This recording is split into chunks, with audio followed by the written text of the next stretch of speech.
Assalamualaikum warahmatullahi wabarakatuh. Halo teman-teman, kami dari kelompok 1 mata kuliah Dasar-Dasar Penulisan Naskah, kelas Vkom 3A akan menjelaskan tentang karakteristik karya tulis ilmiah dan karakteristik karya tulis non-ilmiah. Adapun anggota dari kelompok kami, yang pertama Mila Hervayanti, yang kedua Akmal Dian Saputra, yang ketiga Hidya Awalia, yang keempat M. Faisal Ansori, dan yang kelima Yuda Oktaviansa.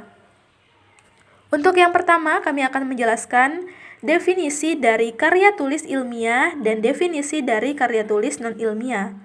Karya tulis ilmiah merupakan tulisan yang menjelaskan hasil pemikiran didapatkan dari hasil studi penelitian, observasi, atau kajian terhadap suatu permasalahan yang disusun berdasarkan sistematika dan metode tertentu, yang kebenarannya dapat dipertanggungjawabkan. Kemudian, definisi dari karya tulis non-ilmiah. Karya tulis non-ilmiah adalah tulisan yang bukan hasil penelitian ilmiah, melainkan fakta pribadi hasil dari pengetahuan dan pengalaman hidup sehari-hari, dan tidak ditambah dengan fakta umum sehingga bersifat subjektif dan umumnya menggunakan bahasa sehari-hari, bahasa yang populer, dan tidak terlalu formal. Adapun ciri-ciri dari karya tulis ilmiah dan non-ilmiah. Ciri-ciri karya tulis ilmiah. Yang pertama, objektif. Berarti setiap data atau fakta dipaparkan berdasarkan kejadian nyata dan tidak ada manipulasi. Yang kedua yaitu netral, berarti setiap argumentasi atau pendapat yang dikemukakan harus bebas dari kepentingan-kepentingan, baik itu kepentingan politik, ekonomi, kepentingan pribadi, ataupun golongan. Oleh karena itu, hindari penggunaan kalimat-kalimat persuasif atau pernyataan-pernyataan yang bersifat mempengaruhi, mengajak, dan membujuk. Ciri yang ketiga yaitu sistematis. Sistematis berarti uraian dalam karya ilmiah harus mengikuti pola pengembangan tertentu. Contohnya adalah pola urutan, klarifikasi, kausalitas, dan lain sebagainya. Untuk ciri yang keempat yaitu logis. Logis berarti harus mengikuti pola nalar. Nalar induktif atau nalar deduktif. Pola nalar induktif digunakan jika bertujuan menyimpulkan suatu fakta atau data. Sedangkan pola nalar deduktif digunakan jika bertujuan membuktikan suatu teori atau hipotesis. Ciri yang kelima, menggunakan fakta. Setiap argumentasi atau pernyataan, penjelasan dan kesimpulan yang dipaparkan dalam karya tulis ilmiah harus berdasarkan fakta dan data ilmiah. Oleh karena itu, harus dihindari penggunaan kalimat-kalimat emosional, ungkapan yang menggebu-gebu, serta pernyataan-pernyataan yang berdasarkan perasaan. Baik perasaan sedih, gembira, marah, dan sejenisnya. Ciri yang keenam yaitu tidak pleonasme. Artinya pemakaian kata-kata secara berlebihan, misalkan dalam kalimat anak itu jatuh ke bawah, yang seharusnya anak itu jatuh. Ciri yang ketujuh yaitu bahasa yang digunakan adalah ragam formal. Bahasa yang digunakan haruslah bahasa formal dan baku. Jika ditulis dalam bahasa Indonesia, maka harus ditulis sesuai kaidah pedoman umum ejaan bahasa Indonesia. Adapun ciri-ciri karya tulis non-ilmiah. Yang pertama bersifat imajinatif atau rekaan dari penulis. Yang kedua, bersifat persuasif dan bertujuan mempengaruhi pembaca. Yang ketiga, menggunakan gaya bahasa konotatif, populer, dan tidak formal. Yang keempat, tidak mencantumkan hipotesis atau kesimpulan sementara. Yang kelima, penyajian fakta terkadang ditambah dengan sejarah. Yang keenam, ditulis berdasarkan fakta atau pengalaman pribadi. Yang ketujuh, penarikan kesimpulan bersifat subjektif karena berdasarkan opini penulis. Yang kedelapan, situasi didramatisir atau dilebih-lebihkan agar menarik pembaca. Dan yang terakhir atau yang kesembilan yaitu tanpa dukungan bukti dan argumentasi yang kuat. Selanjutnya kita beralih ke kriteria dan syarat-syarat karya tulis ilmiah. Untuk yang pertama, gagasan dalam karya tulis ilmiah termuat dalam pikiran dan alur pikiran. Yang kedua, estetika karya tulis ilmiah terdapat pada bangun pikir beserta unsur-unsur pendukungnya. Yang ketiga, alur pikir disajikan dalam sistematika dan notasi. Yang keempat, unsur-unsur, kata, angka, tabel, serta gambar yang tersusun sesuai alur pikiran yang teratur. Yang kelima, prinsip dalam hakikat ilmu tercantum dan mengikuti kaidah-kaidah kebahasaan. Yang keenam, serangkaian argumentasi atau alasan, eksposisi atau paparan, narasi atau pencitraan, dan deskripsi atau lukisan. Selain itu, persyaratan dan kaidah ilmiah harus terpenuhi saat menulis karya ilmiah. Yang harus diperhatikan saat menulis sebuah karya ilmiah yaitu pertama, tulisan dibuat berdasarkan temuan atau hasil penelitian yang dapat dijadikan masukan untuk memprediksi atau mengontrol fenomena dalam kehidupan. Yang kedua, permasalahan yang dibahas dikaji dengan cara tertentu serta dengan metode dan kaidah ilmiah. Yang ketiga, tulisan disajikan dengan cara tertentu sesuai kaidah ilmiah.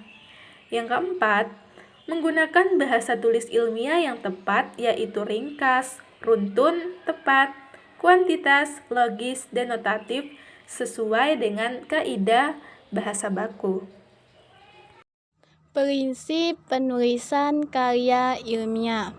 Abdul Jabbar dan Hidayat pada tahun 2010 berpendapat bahwa dalam menulis karya ilmiah, kita dapat memberikan informasi tentang pengetahuan kepada pembaca.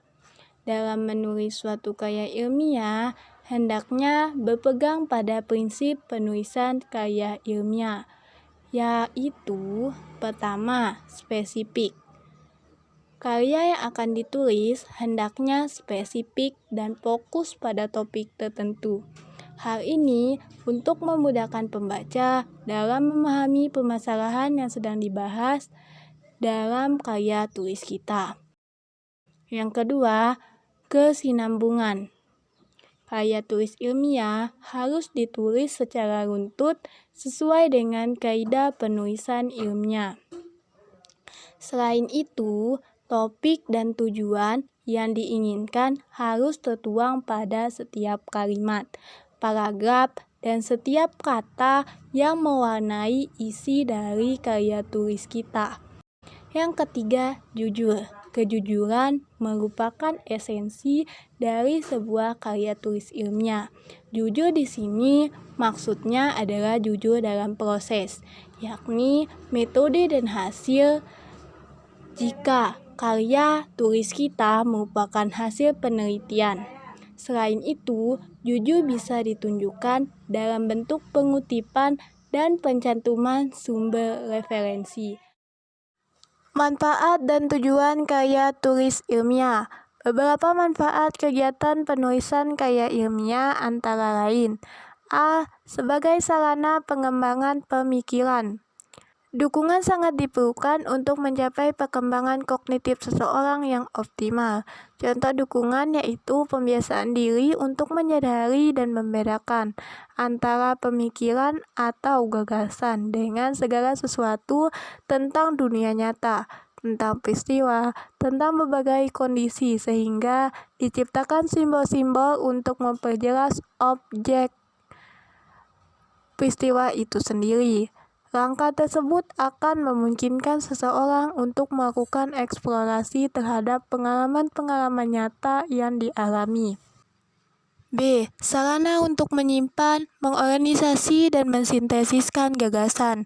Kemampuan pikiran untuk mengingat, menyimpan, mengorganisasi, dan mensintesis pengalaman sangat terbatas.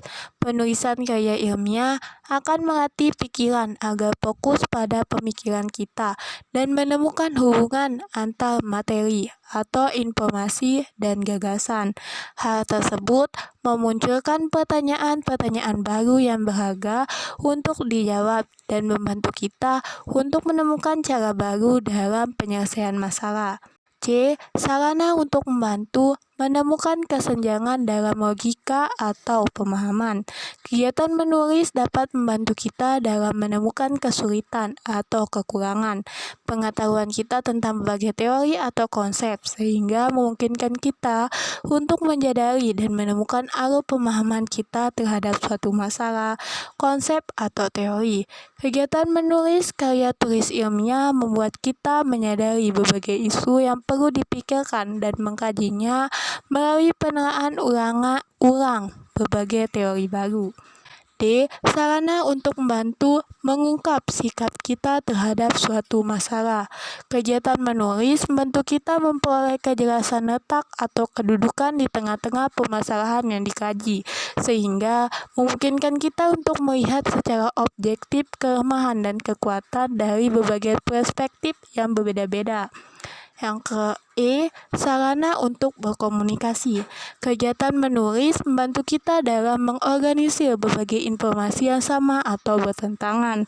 Melalui tulisan kita dapat menyusun konsep, kategori, dan mengorganisasikan berbagai konsep yang tidak jelas menjadi pola-pola yang lebih mudah dipahami. Kata-kata sebagai simbol dari pikiran atau emosi bisa digunakan untuk menyampaikan pikiran, emosi, serta motivasi tindakan. Dengan demikian, gagasan, pikiran, dan perasaan kita bisa disampaikan kepada orang lain lewat tulisan. Jenis-jenis karya tulis ilmiah dan non-ilmiah. A. Karya tulis ilmiah. Karya tulis ilmiah merupakan hasil dari sebuah kegiatan yang bersifat ilmiah. Hal yang membedakan antara satu jenis karya ilmiah dengan karya ilmiah lainnya terletak pada materi, susunan, tujuan, dan panjangnya tulisan suatu karya ilmiah. Menurut Arifin dalam buku Nugraheni 2017 menyatakan bahwa karya ilmiah terdiri dari dua jenis, yaitu karya ilmiah penelitian dan karya ilmiah pendidikan. Karya ilmiah pendidikan yaitu karya ilmiah yang pada umumnya digunakan untuk kepentingan pengerjaan tugas dalam suatu pelajaran atau mata kuliah. Selain itu, karya ilmiah pendidikan juga menjadi sebuah persyaratan atau tugas akhir dalam mencapai suatu gelar pendidikan. Adapun jenis karya ilmiah pendidikan terdiri atas paper atau karya tulis. Paper merupakan sebuah karya ilmiah berupa ringkasan atau resume. Isi dari ringkasan ini berupa suatu topik dalam mata kuliah tertentu atau ceramah dosen yang dituangkan dalam sebuah resume.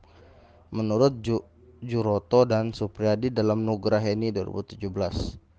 Yang kedua ada praskripsi. Praskripsi adalah salah satu jenis karya tulis ilmiah pendidikan yang digunakan sebagai persyaratan untuk gelar sarjana muda bagi mahasiswa pada jenjang akademik atau setingkat diploma 3 atau D3. Menurut Juroto dan Supriyadi dalam Nugraheni 2017. Ketiga, skripsi. Skripsi merupakan karya ilmiah berisi paparan masalah penelitian yang didukung dengan pendapat penulis yang didasarkan pada pendapat orang lain.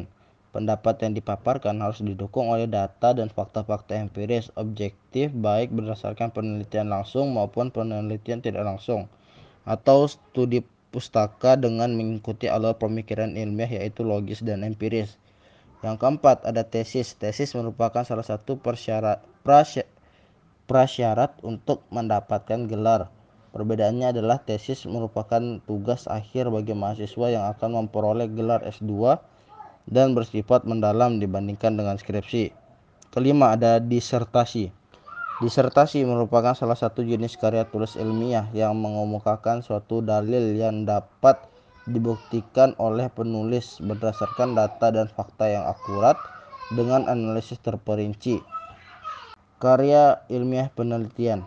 Adapun karya ilmiah penelitian terdiri atas makalah, seminar, laporan hasil penelitian, dan jurnal penelitian. buku Nugraheni tahun 2017. Adapun penjelasannya adalah sebagai berikut. A. Makalah seminar. Menurut Nugraheni tahun 2017, makalah seminar terdiri dari naskah seminar dan naskah bersambung. Yang kedua ada laporan hasil penelitian. Laporan adalah bagian dari bentuk karya tulis ilmiah yang penulisannya dilakukan secara relatif singkat. Laporan ini dapat dikategorikan sebagai karya ilmiah sebab berisi hasil dari penelitian meskipun penelitiannya masih dalam tahapan awal. Yang ketiga, ada jurnal penelitian. Jurnal penelitian merupakan buku yang berisi kumpulan artikel karya ilmiah yang berasal dari hasil penelitian dan resensi buku. Jurnal penelitian ini diterbitkan secara berkala dan teratur serta mendapat nomor seri berupa ISSN atau International Standard Serial Number dari Perpustakaan Nasional.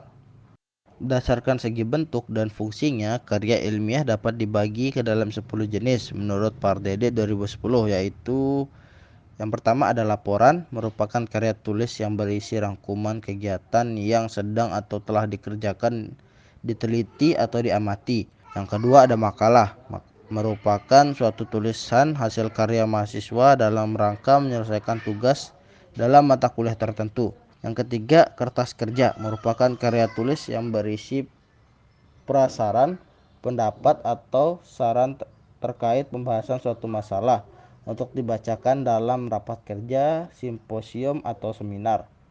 Yang keempat ada skripsi, adalah tugas akhir mahasiswa semester S1 sebagai salah satu syarat memperoleh gelar sarjana. Yang kelima ada tesis, merupakan tugas akhir bagi mahasiswa S2. Tesis ditulis dengan tingkat pembahasan yang lebih mendalam dibandingkan skripsi. Yang keenam ada disertasi atau karya ilmiah yang diajukan untuk mencapai gelar doktor. Yang ketujuh ada resensi atau karya tulis yang berisi hasil penimbangan gulasan atau penelitian sebuah buku. Yang kedelapan ada kritik, merupakan karya tulis yang berisi penilaian baik dan buruk suatu karya secara objektif. Yang kesembilan ada esai. Esai merupakan tulisan yang relatif pendek dan tidak terperinci seperti karya ilmiah setingkat skripsi, tesis, dan atau disertasi. Yang kesepuluh ada artikel ilmiah, yakni karya tulis yang disusun mengikuti kaidah penulisan ilmiah dan pedoman yang telah disepakati untuk dimuat dalam sebuah jurnal. Jenis-jenis karya tulis non-ilmiah. Yang pertama ada dongeng. Dongeng merupakan bentuk sastra lama yang bercerita tentang suatu kejadian yang luar biasa, yang penuh khayalan atau fiksi yang dianggap oleh masyarakat suatu hal yang tidak benar-benar terjadi. Yang kedua ada cerpen. Cerpen disebut juga dengan cerita pendek, merupakan suatu bentuk prosa naratif fiktif. Yang ketiga novel. Novel adalah karangan prosa yang lebih panjang dari cerita pendek dan menceritakan kehidupan seseorang dengan lebih mendalam dengan menggunakan bahasa sehari-hari. Yang keempat atau yang terakhir yaitu naskah drama. Drama adalah karya sastra yang ditulis dalam bentuk dialog dengan maksud dipertunjukkan oleh aktor. Perbedaan karya tulis ilmiah dengan non-ilmiah. Di dalam dunia tulis ilmiah, istilah karya tulis ilmiah dan non-ilmiah sangat lazim diketahui sehingga sebagian ahli menyebutnya sebagai karya fiksi dan non-fiksi. Terlepas dari variasi penanamannya, hal yang sangat penting untuk diketahui adalah baik karya ilmiah maupun non-ilmiah, kedua-duanya memiliki perbedaan yang signifikan. Perbedaan tersebut dapat dicermati dari beberapa aspek karya ilmiah berikut, antara lain yang pertama, karya harus merupakan pembahasan dari penelitian atau faktual objektif. Faktual objektif adalah kesesuaian antara fakta dan objek yang diteliti. Kesesuaian ini harus dibuktikan dengan pengamatan atau empiris. Karya ilmiah bersifat metodis dan sistematis. Metodis artinya dalam membahas masalah menggunakan metode tertentu yang relevan dengan penelitian yang dilakukan. Sedangkan sistematis berarti penulisan karya ilmiah dilakukan dengan langkah-langkah yang teratur dan terkontrol melalui proses identifikasi masalah dan penentuan strategi. Yang ketiga, pembahasan dalam karya tulis ilmiah tulisan ilmiah menggunakan ragam bahasa ilmiah, atau karya ilmiah yang ditulis dengan menggunakan kode etik penulisan karya ilmiah. Ditinjau dari aspek karya non-ilmiah, karya ini sangat bervariasi, topik dan cara penyajiannya, tetapi isinya tidak didukung fakta umum. Ditulis berdasarkan fakta pribadi dan umumnya bersifat subjektif, menggunakan bahasa konkret atau abstrak, dengan gaya bahasanya non-formal dan populer. Namun kadang dapat juga menggunakan gaya bahasa formal dan teknis. Karya non-ilmiah bersifat sebagai berikut. Yang pertama ada emotif, lebih menonjolkan kemewahan dan cinta. Yang kedua persuasif, penilaian fakta tanpa bukti. Yang ketiga deskriptif, disusun berdasarkan pendapat pribadi. Dan yang keempat, jika terdapat kritik, ada kalanya kritik tersebut tanpa disertai bukti dan jika data-data yang valid atau akurat.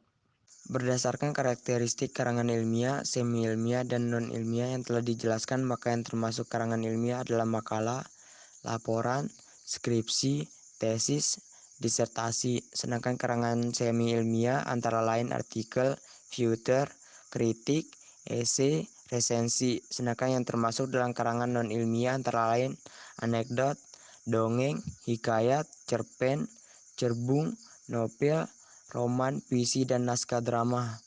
Perbedaan karya ilmiah dan karya non-ilmiah adalah sebagai berikut.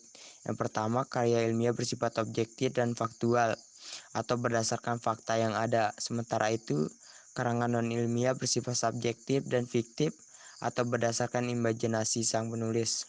Yang kedua, karya ilmiah bersifat metodis dan sistematis. Karangan ilmiah sangat mengandalkan analisis dan hipotesis, sedangkan karangan non-ilmiah tidak terlalu mengandalkan kedua unsur tersebut.